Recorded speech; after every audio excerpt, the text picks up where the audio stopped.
Sejumlah aliansi masyarakat dan mahasiswa dan penyelamat Kampung Aceh Tengah menggelar aksi unjuk rasa di depan halaman kantor Kejaksaan Negeri Kabupaten setempat.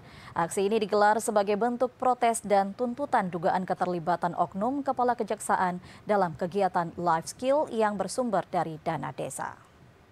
Dengan membawa spanduk dan poster berisi tuntutan, sejumlah perwakilan mahasiswa yang tergabung dalam aliansi masyarakat dan mahasiswa penyelamat Kampung Aceh Tengah melakukan aksi demonstrasi di depan kantor Kejaksaan Negeri Kabupaten setempat. Masa aksi menuntut dugaan keterlibatan Kepala Kejaksaan dalam kegiatan peningkatan kapasitas life skill masyarakat yang melibatkan seluruh desa sebanyak 295 kampung dengan pelaksanaan yang dari sumber dana desa. Koordinator aksi Afdalal Ghifari menyampaikan banyak program pembangunan kampung yang tidak berjalan maksimal akibat lemahnya pengawasan dan transparansi penggunaan anggaran.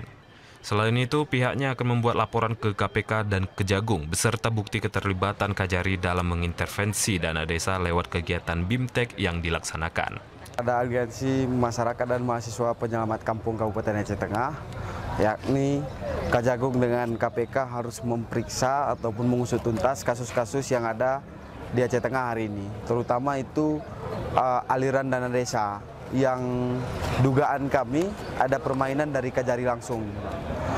Artinya supaya keterbukaan, dan tadi kami telah mendengar klarifikasi daripada Kajari tidak ada. Namun kita hari ini mendengar informasi ataupun memegang bukti bahwasanya itu benar adanya.